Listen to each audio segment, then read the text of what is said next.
is salaah, namaaz. Whether you like it or you don't like it, where the mind comes in, which tells you how to worship Allah. This deals with intrinsic direct knowledge of the wujud and existence of Allah subhanahu wa ta'ala. You must have the basic knowledge of existence of Allah, and you have to understand the nature of Allah subhanahu wa ta'ala. You have to understand the requirements of worship before you even start worshipping Allah. Right? Worship requires knowledge. And therefore the beloved Habib Sayyidina Rasulullah sallallahu alayhi wa sallam has mentioned, seek knowledge. The seeking of knowledge is compulsory on every male and female.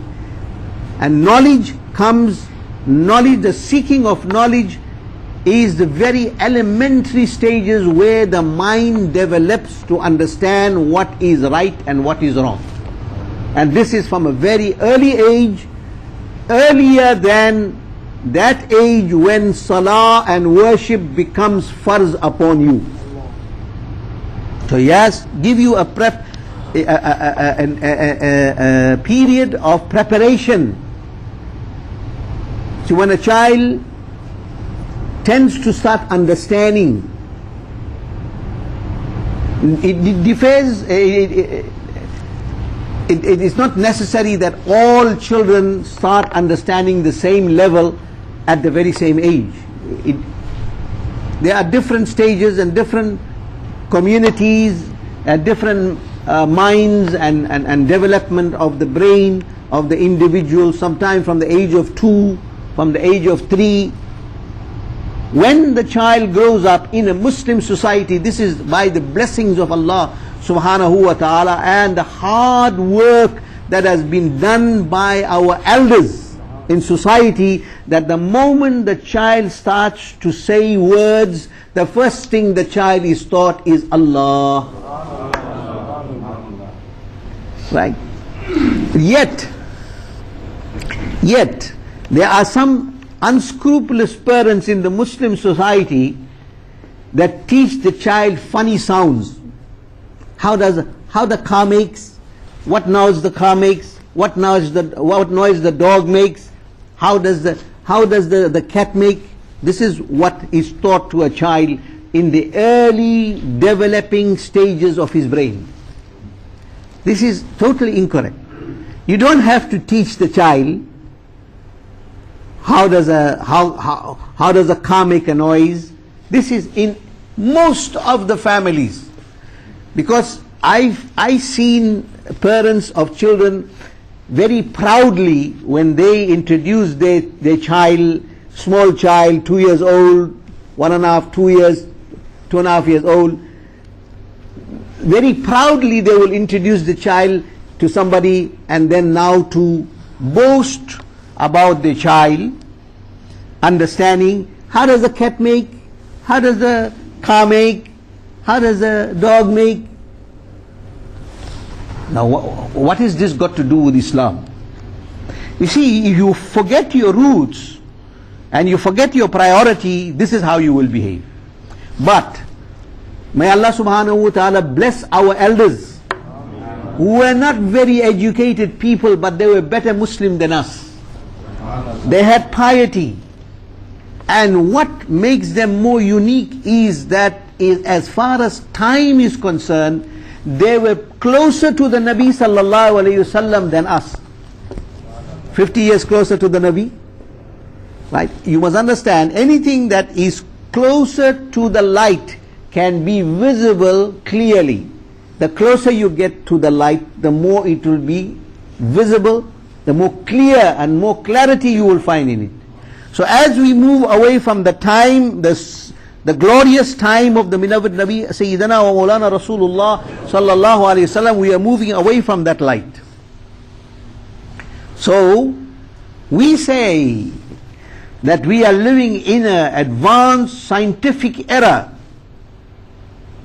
and we should be more enlightened and we should think in this format, is absolute rubbish. As far as spirituality and as far as true Islam is concerned. Actually, we are moving away from the light. We are moving in the year and the period of ignorance. The more you're moving away, the more scientific discoveries are coming about. I don't reject scientific discovery. Please don't misunderstand me. It is a vehicle. Whenever it's needed, you ride in it. You use it. As long as it doesn't interfere with the basic laws and regulations of the religion of Islam. Scientific knowledge is fine, but don't let it override Islamic knowledge. Once you do that and give priority to it over Islam, then you have a problem. But what I say is that we are moving away from the nur of Mustapha sallallahu alaihi wasallam. We are moving away from the reality, the real sacred golden period of the beloved Habib Sayyidina Mustapha sallallahu alaihi wasallam. It's very simple to understand this. My argument is very simple to understand, is that can we compare ourselves to the life and personalities of the Sahaba? Yes or no? No, we can't. We can't dare. The reason? Because they were present physically in the presence of the beloved Habib Sayyidina Mustafa sallallahu alaihi wasallam. They were lived in the golden era. The golden era has now been distanced. We are distancing away from that golden period, moving away from the light, and the light is becoming dimmer and dimmer and dimmer, and is being replaced by something which you think is light. Scientific discoveries and advancement actually should enhance your faith in Islam. Anything you look at, science have discovered computer. You say it is a marvelous discovery. Yes, it is indeed. And we use it. But if you understand this in the language of Islam, then you will apply that scientific discovery to the marvel of creation of the human mind. The great Mujaddid of Islam, the great Qutb,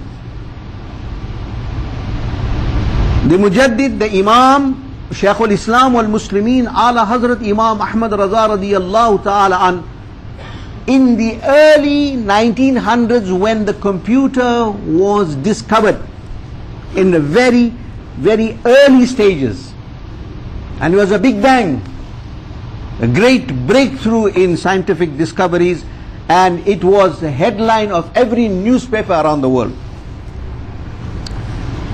So it is been a practice of the great Sufiya and the great Sufi masters and awliya and salihin of the past, where very rarely you find it now, but there are still khanqahs and places where this tradition is still carrying on.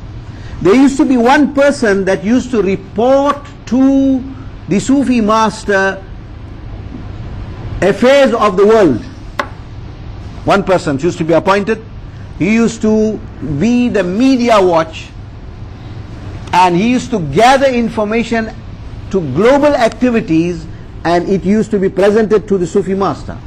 Ala Hazrat was a great Mujaddid, the Mujaddid of not of India, and Mujaddid means the reviver of the religion.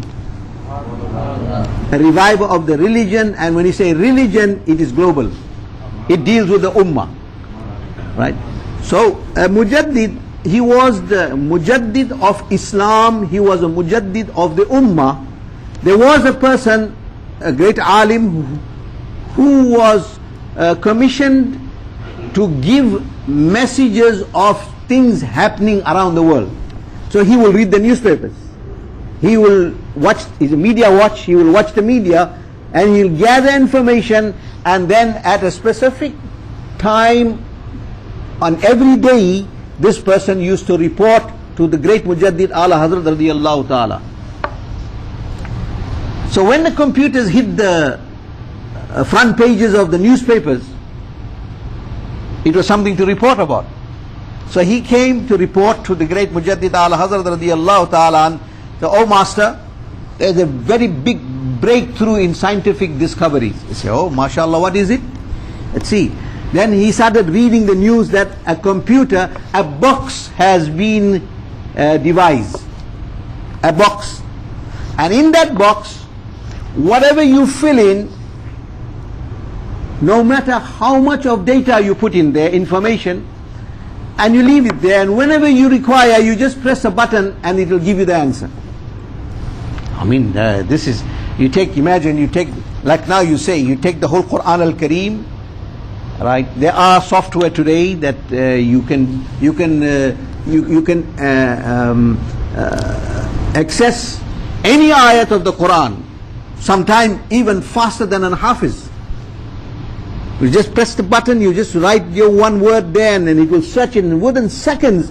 It will give you the ayah, it will give you which sipara is it, it will give you what chapter is it, and it will tell you exactly how many words are there in it and whatever. It will give you that information. So it was very amazing. And this information that was reported to the Mujaddid, actually those who were present were very astonished at this. Ala Hazrat radiyallahu ta'ala an, they was not very astonished as such, like the facial expression of the others that were present there.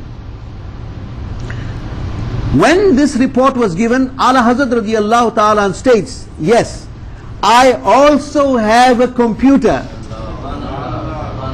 that was given to me by Allah subhanahu wa ta'ala, that if you put a question in one side, immediately at the other side you take the answer." Allah.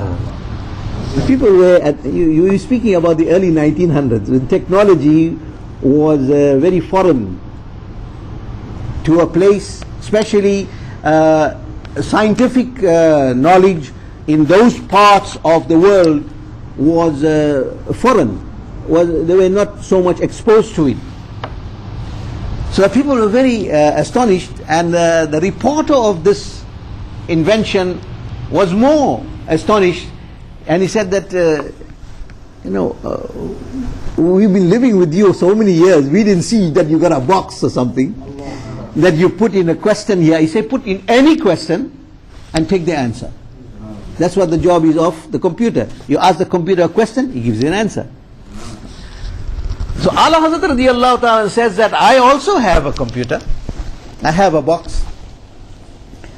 So when they insisted, right, and they said that we want to see this box, Allah said, "No, you don't have to see it. What do you want to see it? But just try it if you want to try it. Put in a question there and you get the answer." He was actually referring to himself as a computer of Allah subhanahu wa ta'ala. The man that was a master of 50 different sciences of knowledge calculated by the human mind, which is not the correct answer. He was not only the master of 50 sciences of knowledge, he was the master of thousands of sciences of knowledge. Right? This, the concept that is given by everybody, that he is a master of 50 sciences of knowledge, I personally do not agree with it.